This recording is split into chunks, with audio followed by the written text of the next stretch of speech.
الشيخ الإمام الفاتحة. أعوذ بالله من الشيطان الرجيم. بسم الله الرحمن الرحيم. الحمد لله رب العالمين الرحمن الرحيم مالك يوم الدين. إياك نعبد وإياك نستعين صراط المستقيم صراط الذين أنعمت عليهم غير المغضوب عليهم ولا الضالين. Assalamualaikum warahmatullahi wabarakatuh.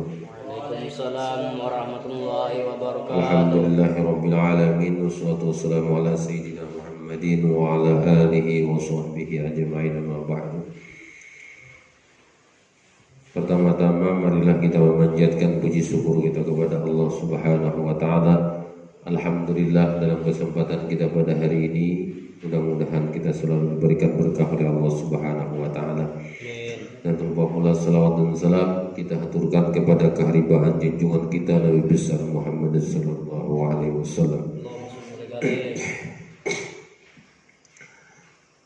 Pelajaran kita pada hari ini yaitu tentang hadis targhib wa tarhib. Targhib itu adalah artinya ancaman. Watarhib itu anjuran. Bagaimana ancaman Allah, bagaimana anjuran dari Allah Subhanahu wa taala. Ini hadis disebut dengan targhib wa tarhib. Kita pada hari ini awal pertama pelajaran kita pada hari ini tentang Kitabus Shalah. Kitabus Shalah ini adalah at-targhibu bis sholati wa tarhibu min tarkiha, yaitu ancaman pada orang yang sembahyang dan anjuran bagi orang yang meninggalkannya sholat. Jadi bagaimana ancaman orang yang meninggalkan sholat dan anjuran, yaitu anjuran bagaimana anjuran kita melaksanakan sholat, bagaimana ancaman orang yang meninggalkan sholat itu. Qala Allah Ta'ala, Inna Allah kanat 'alal mu'minina kitaba. Sesungguhnya sembahyang itu diwajibkan atas kaum muslimin dengan waktu yang tertentu. Kita sembahyang ini adalah kewajiban atas kaum muslimin. Kalau merasa bahwa diri kita ini adalah muslim, lalu kita melaksanakan sholat dengan waktu yang tertentu. Tapi kada sembarangan juga waktu kewajiban itu. Waktu kewajiban itu kada boleh sembarangan. Artinya waktu sembahyang subuh itu mulai jam 4.30. Ya, kalau waktunya sedikit benar, ada panjang, tak panjang sedikit daripada waktu maghrib. maghrib itu agak sedikit. Jadi ada waktunya ada sholat subuh dan ada waktunya sholat zuhur, ada waktunya sholat asar, ada waktunya sholat maghrib, ada waktunya sholat isya. Sudah ada kitaban mauquta, ketentuan itu. Jadi di sana di dalam kitab Targhib wa Tarhib itu ada yang disebut dengan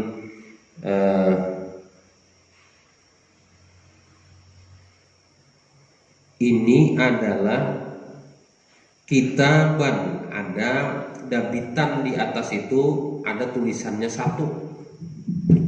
Karena kita belajar hadis ini, jadi guru harus menyampaikan ada kutipan di atas satu, ada kitaban bertulisan satu. Kitaban ini adalah kitaban ay maktuban bimakna farudan,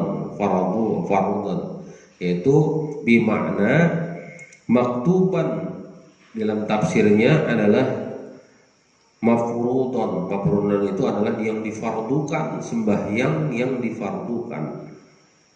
Ya, jadi mauquta ada di situ, dengan mauquta itu ada di tulisan contengannya lagi, ada dabitannya di atas bertulisan 2. Itu menandakan bahwa itu adalah surah.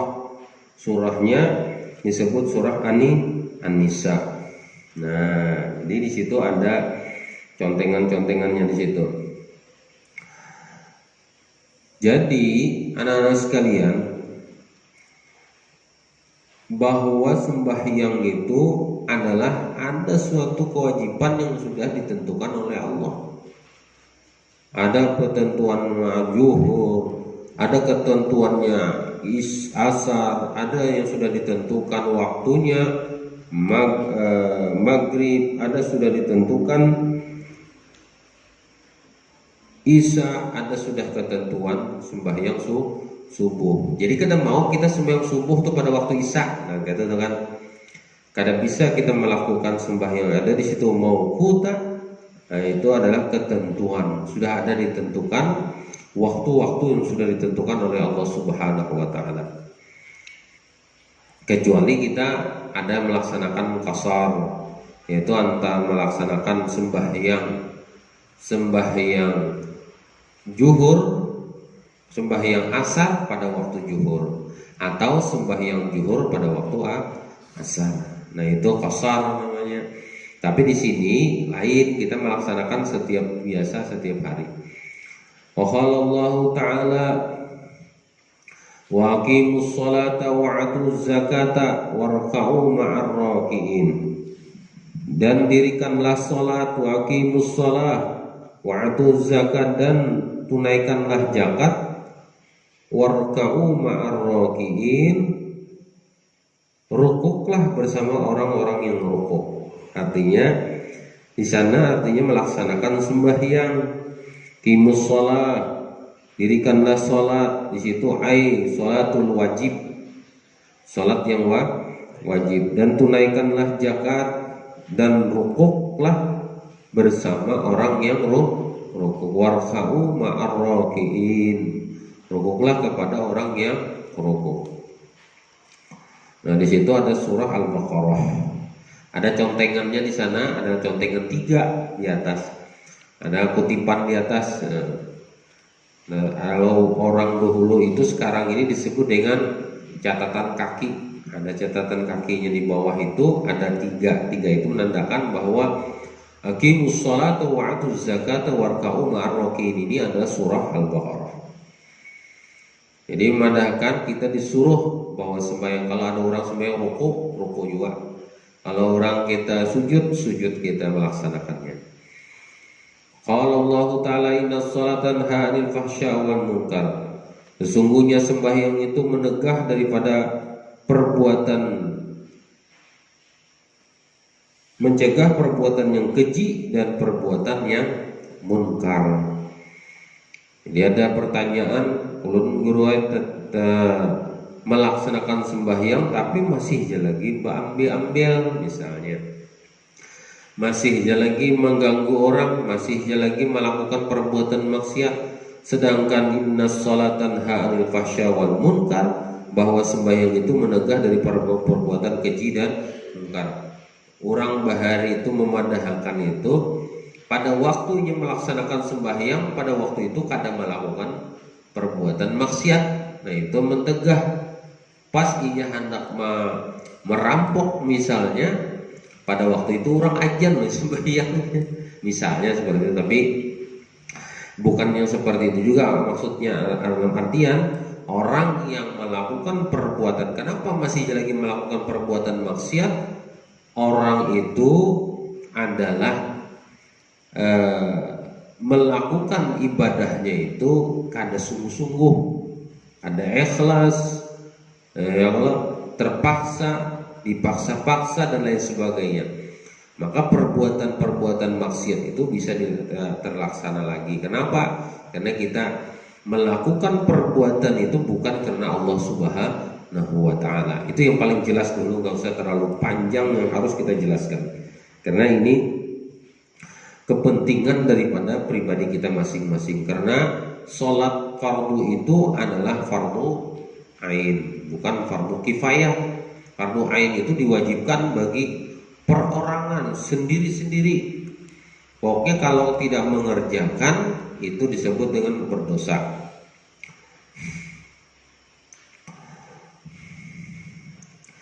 Wa qala Allah Ta'ala, dan Allah Subhanahu wa ta'ala ini menunjukkan dalilnya aja. Dalil orang yang melakukan perbuatan melaksanakan ibadah sholat. Hafizu ala sholati was sholati wusta wa qumu lillahi fanitin. Ini adalah menunjukkan peliharalah semua sholat kamu itu. Kita hafizu, peliharalah ala sholati, atas semua sembahyang kita. Jadi semua sembahyang kita tuh harus kita pelihara. Jadi pelihara sholat wusta. Sholat wusta itu pertengahan. Ada yang disebut dengan sholat yang pertengahan. Sholat pertengahan itu disebut dengan sholat apa? Coba kita lihat. Sembahyang subuh, zuhur, asar, maghrib, isya. Jadi pertengahan itu disebut dengan sholat asar. Jadi disebut dengan sholat asar. Maka sholat asar itu disebut dengan sholat wusta, sholat pertengahan. Nah, jadi pertengahan itu. Makanya kita dari subuh, zuhur, asar, ya kan? Maghrib, isya. Nah, yang disebut dengan wusta itu adalah pertengahan. Makanya sekolah kita itu ada yang disebut dengan tingkat diniyah ula, ada yang disebut dengan diniyah wusta, diniyah takmiliyah ula, diniyah takmiliyah wusta, diniyah takmiliyah ulia. Nah, ini salafiyahnya di situ. Jadi wusta itu adalah SMP, tingkatnya sanawiyah, tingkat SMP, SLTP. Nah, itu wusta namanya. Makanya disebut dengan wusta, adalah tingkat di tengah. Setelah SD hanyar SMP, SLTA, hanyar SLTP, hanyar SLTA. Nah, ini adalah disebut dengan wusta. Wa qumu lillahi qanitin, dan dirikanlah dan berdirilah untuk Allah dalam sholatmu dengan khusyuk. Nah, jadi berdirilah, kita ini berdirilah sembahyang itu dengan khusyuk. Kenapa? Jadi tadi tetap melaksanakan maksiat. Mungkin sembahyang kita itu berdiri itu dengan kada khusyuk. Masih pikiran kita melayang-layang, pikiran kita yang selain daripada kita ibadah, pikiran-pikiran kita, maka sholatnya itu disebut dengan sholat yang tidak khusyuk. Masih mendengarkan pembicaraan orang lain, masih mendengarkan suara-suara. Bahkan Rasulullah SAW pernah menyampaikan kepada para sahabat, saya mau bertanya kepada kalian semua.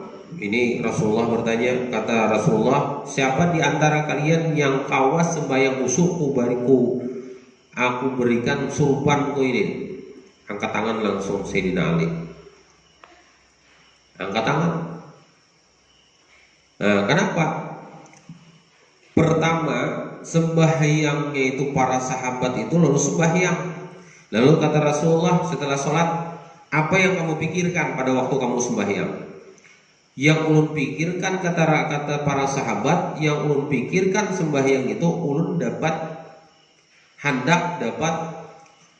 surban dari pian. Ini hadiah yang pian bari itu surban. Kada sembarang surbannya daripada Rasulullah. Kalau surban itu dari Rasulullah, ini berarti berkahnya ini luar biasa. Luar biasa. Jadi yang di pikiran ulun ini adalah ulun sembahyang ini sembahyang supaya kayak apa, ulun khusyuk sehusu-husunya, dan ulun akan mendapatkan surban yang pian berikan kepada ulun. Ya Rasulullah, apa jawabannya? Itu adalah sembahyang ikam kada usuk. Kenapa? Masih memikirkan surban yang pacangan anak mubariakan. Lalu para sahabat yang lain sembahyangnya apa yang kami ingatkan? Ulun kada mengingat nama apa? Pokoknya apapun yang ulun kada melihat. Nah, itu disebut dengan khusyuk tadi itu. Apapun yang dipikirkan dan lain sebagainya tidak ada dalam pikirkan. Yang lain-lainnya itu mikirkan kayak apa ulun sembahyang ini bagus, kayak apa sembahyang pun khusyuk, dan aku pikiran ini supaya aku mendapatkan surban tadi itu. Nah, jadi itulah. Jadi ada orang, jangankan kita yang orang-orang awam seperti kita, banyak orang-orang yang melakukan sembahyangnya itu tidak khusyuk. Cuma kita berlatihlah terus-menerus bagaimana sembahyang itu khusyuk. Yang jelas, kalau kita melaksanakan sholat itu supaya kita khusyuk, jadi kita itu yang paling utama adalah kita harus belajar bagaimana berdiri yang bagus, bagaimana ruku yang bagus, bagaimana sujud yang bagus, bagaimana i'tidal yang bagus, bagaimana duduk antara dua sujud yang bagus, bagaimana tahiyat awal yang bagus, bagaimana sujud yang bagus, sujud akhir, bagaimana tahiyat akhir yang bagus. Itu dulu kita pelajarkan. Yang kedua baru kita mengetahui bagaimana rukunnya, bagaimana sunatnya, bagaimana fardunya, bagaimana syaratnya. Harus kita ketahui itu semua supaya perbuatan kita tuh khusyuk.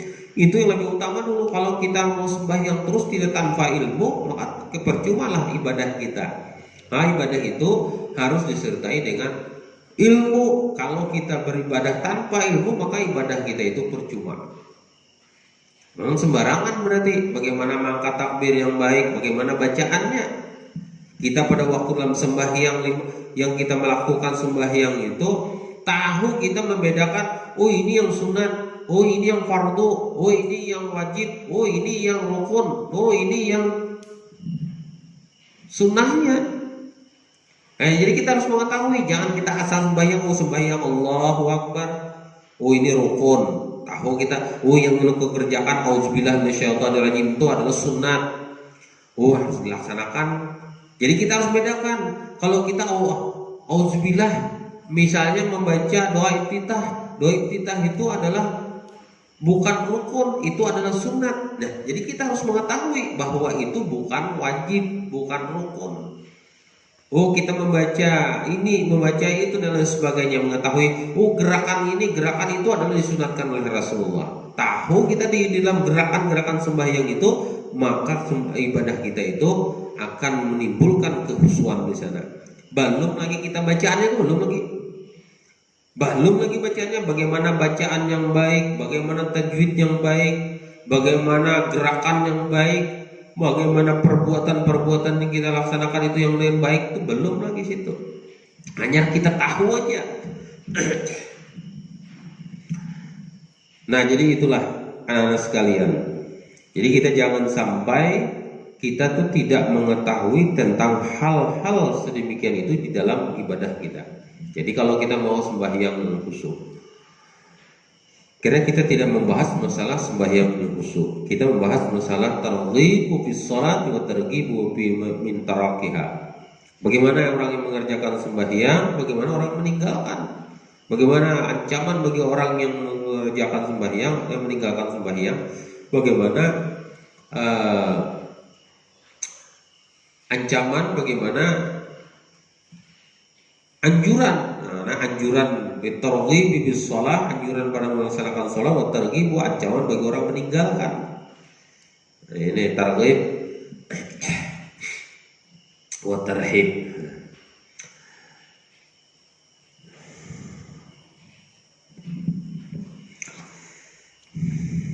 Jadi targhib bis shalah, bagaimana anjuran melaksanakan salat, wa tarhibu min tarakiha, dan meninggalkan sembahyang itu bagaimana orang yang ancaman bagi orang yang meninggalkannya.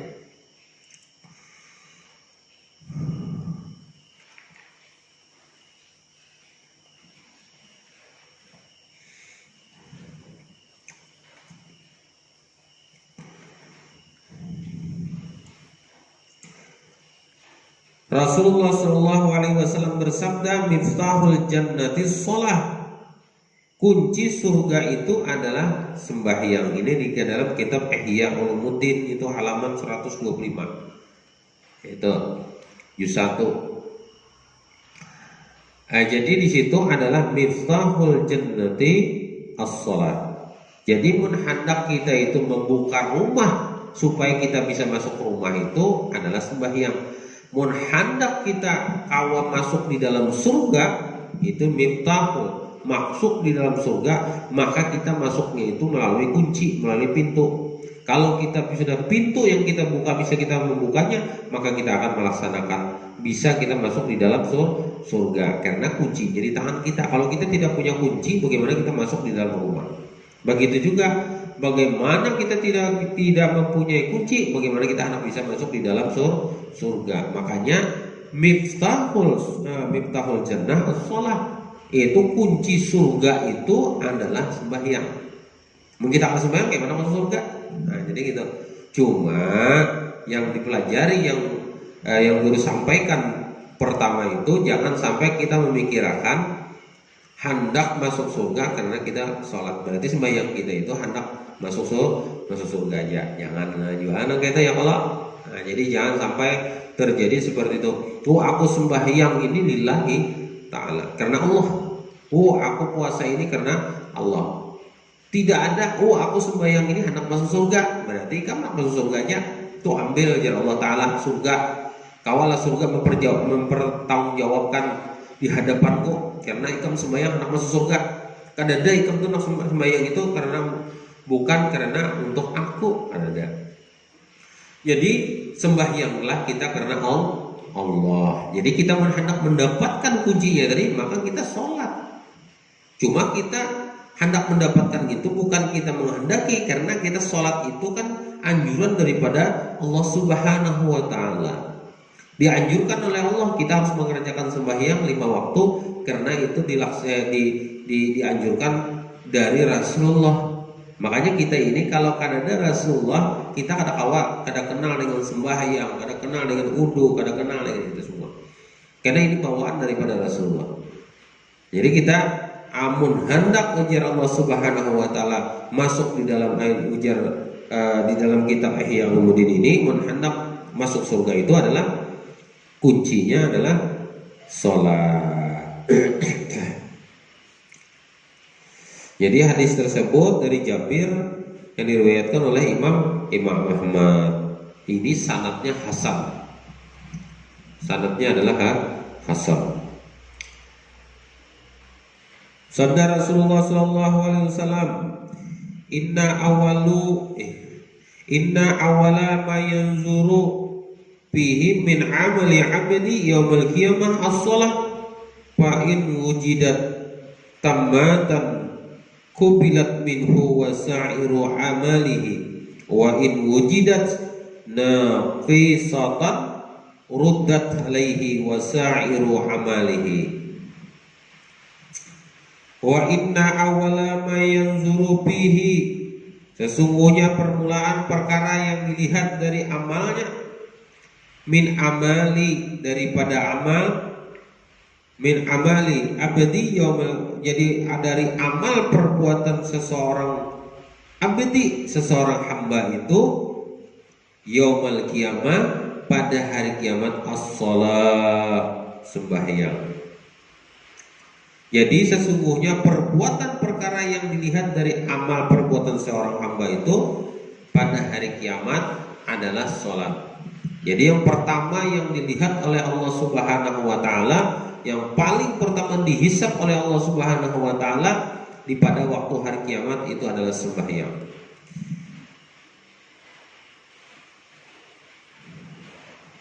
Fa in wujidat tammatan,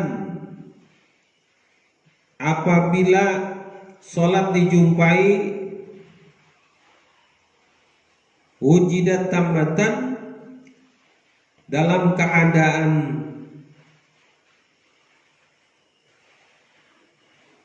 kubilat minhu wasairul amalihi, dalam keadaan sempurna, maka seluruh amal perbuatannya itu, seluruh amal perbuatannya diterima oleh Allah Subhanahu wa ta'ala. Jadi ruddat alaihi wasa'iru amalihi, maka seluruh amal perbuatannya itu diterima oleh Allah Subhanahu wa ta'ala. Wa in wujidat nafilatan wasa'iru amalihi, dan wa in wujidat nafilatan ruddat alaihi wasa'iru amalihi, bila salah dilihat dalam keadaan kurang, hanya 3 sholat saja yang dilakukan di sini bisa, atau syarat rukunnya tidak ditepati, maka seluruh perbuatannya itu ditolak. Jadi bila salah satu dilihat dari keadaannya kurang, hanya 3 sholat saja yang dilakukan atau syarat rukunnya tidak ditepati, maka seluruh amal perbuatannya itu ditolak oleh Allah Subhanahu wa ta'ala. Nah, jadi itulah. Jadi jangan sampai kita tidak melakukan ibadah sholat. Jadi kalau kita tidak melakukan ibadah sholat, maka pada waktu pertama yang dihisab oleh Allah Subhanahu wa ta'ala itu adalah sholat. Jadi kita pada waktu sholat itu bujur-bujur pulang, jangan sampai sembarangan. Tahu kita rukunnya, hanya jangan sampai 3 sholat saja yang dilakukan, misalnya zuhur, subuh, zuhur, asar, maghrib aja, isya tertinggal, terguring, subuh kada bangun, misalnya kan lah. Nah jadi 3 aja, jangan sampai 3, itu maksudnya itu. Ini disebut dengan bila sholat di dalam keadaannya itu kurang, artinya jangan sampai kurang. Yang lain-lainnya ditolak. Kalau karena pada waktu kita sembahyang, kita cuma melakukan sembahyang maghrib, isya, zuhur, maghrib, isya, 3 aja kita lakukan. Yang 2-nya itu kada kita lakukan, maka seluruh ibadah kita itu pada waktu sembahyang zuhur, pada waktu sembahyang maghrib, pada waktu sembahyang isya, kita ditolak yang lain-lainnya. Karena kita kada melakukan sembahyang subuh, pada sembahyang isya, ada sembahyang isya. Misalnya kita hanya melakukan sholat zuhur aja, isya terguring, maghrib kita lakukan, isya kalau kita gawi, subuh kada mengerjakannya pulang, kada tegawi, subuh kada tegawi, yang dikerjakan hanya maghrib, isya, zuhur.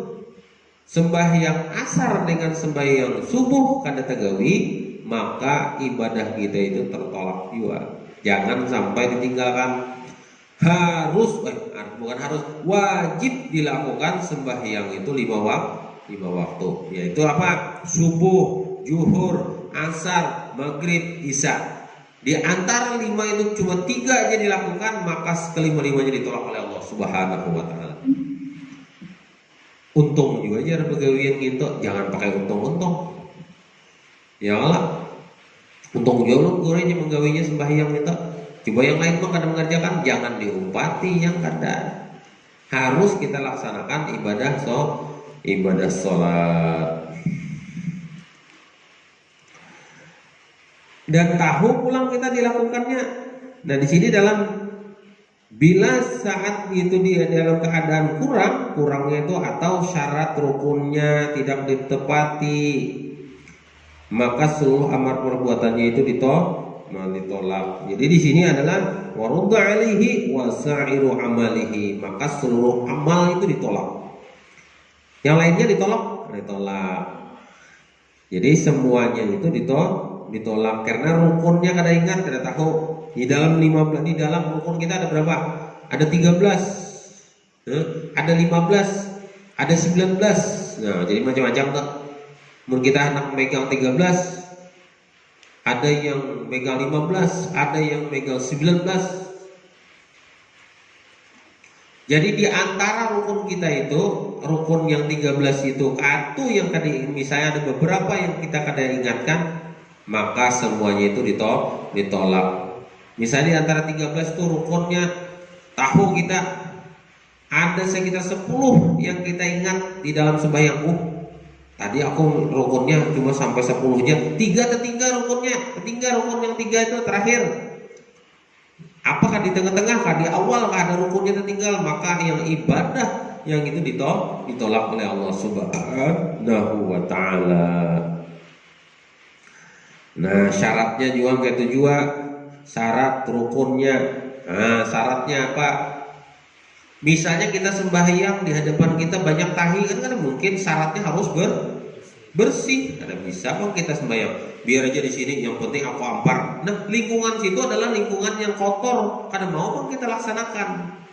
Kalau kita tetap melaksanakan pada waktu sholat kita di dalam keadaan yang ringan, maka sholat kita tertolak. Atau pulang rukunnya apa, syaratnya itu apa, menutup aurat, sembahyangnya sawar pendek, kada bisa juga. Jadi sembahyang kita tertolak oleh Allah Subhanahu wa taala. Atau pulang sembahyang yang ketujuh berokokan nih, yang ketujuh berokok, sembahyang pakai selawarnya yang ini adalah bolong atau berlubang, bahasa mintinnya berlubang. Nah, kelihatan paha aurat kita tadi itu, maka sholat kita tertolak karena terbuka aurat. Maka hati-hatilah. Pokoknya kita di sembahyang ini jangan sampai kada hati-hati, harus hati-hati. Nah, jadi ini adalah pengantar daripada targhibu fi sholati wa tarhibu min tarakiha. Ini belum lagi kita masuk di dalam tentang man hafaza 'ala sholati akramallahu bihamsi hisali. Jadi barang siapa yang melihat sholat, maka Allah memberikan kemuliaan kepadanya, itu memelihara sholat, yaitu man hafaza. Barang siapa man hafaza 'ala sholati, barang siapa yang memelihara 'ala sholatihi, akramallahu bihamsi hisalin, dan maka Allah memberikan kemuliaan kepadanya itu dengan 5 perkara. Kalau kita bisa memelihara hafaza, kita bisa memelihara sembahyang kita, Allah akan memberikan 5 kemuliaan yang diberikan oleh Allah Subhanahu wa taala. Yang pertama ada yarfa'u anhu diqan aizin wa azabul qabri. Itu yang pertama. Wa yu'ita'allahu wa yu'tiyahullahu apa, kutabatan biyamnihi. Ini yang pertama adalah kesempitan hidup dilenyapkan oleh Allah Subhanahu wa taala. Jadi di situ adalah yarfa'u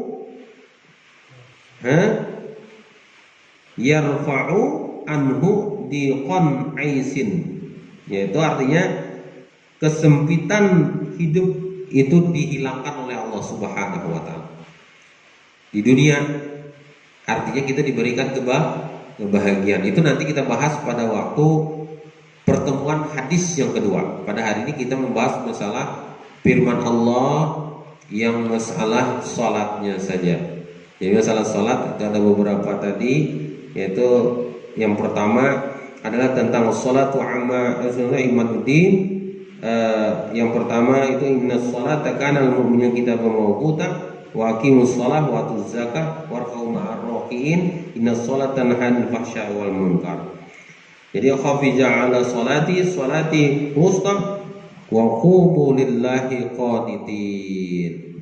Nah, jadi yang lainnya insyaallah besok kita sambung kembali tentang pembahasan kita dengan targhib wa tarhib, tentang targhib wa tarhib, yaitu tentang anjuran dan larangan yang diberikan tentang kitab targhib wa tarhib, anjuran dan larangan. Nah, jadi itu saja yang dapat saya sampaikan. Mudah-mudahan nanti kita masuk di dalam bahas keduanya. Mudah-mudahan kita bisa diberikan oleh Allah Subhanahu wa taala kesehatan tubuh kita, dan kita bisa menyelesaikan tentang masalah babul kitabus shalah ini di dalam kitab targhib wa tarhib. Mungkin ada sekitar 4 kali pertemuan nanti kita bisa laksanakan supaya kita mengetahui bagaimana larangan, anjuran sholat, larangan kita meninggalkannya. Nah, jadi itu nanti kita bahas, mungkin ada sekitar 4 kali pertemuan. Itu saja yang dapat turun sampaikan. Mohon maaf atas segalanya. Wabillahi taufiq wal hidayah. Wassalamualaikum warahmatullahi wabarakatuh. Al-Fatihah. Bismillahirrahmanirrahim. Alhamdulillahirabbil alamin. Bismillahirrahmanirrahim. Iyyaka na'budu wa iyyaka nasta'in. Shiratal mustaqim. Walladzina an'amta 'alaihim ghairil maghdubi 'alaihim waladdallin. Bismillahirrahmanirrahim. Alhamdulillahirabbil alamin. Sallallahu Muhammad wa alihi washabihi ajma'in. Allahumma salli wa sallim ala sayyidina Muhammadin faqih a'malana. Nari Rasulullah alaihi baina qata'al fa'il wa nutusidu bil ilmi zainul hamid wa taqabbal bil abd sallallahu alaihi wasallam Muhammad wa alihi wasallam. Alhamdulillahirabbil alamin. Masyaallah. Assalamualaikum.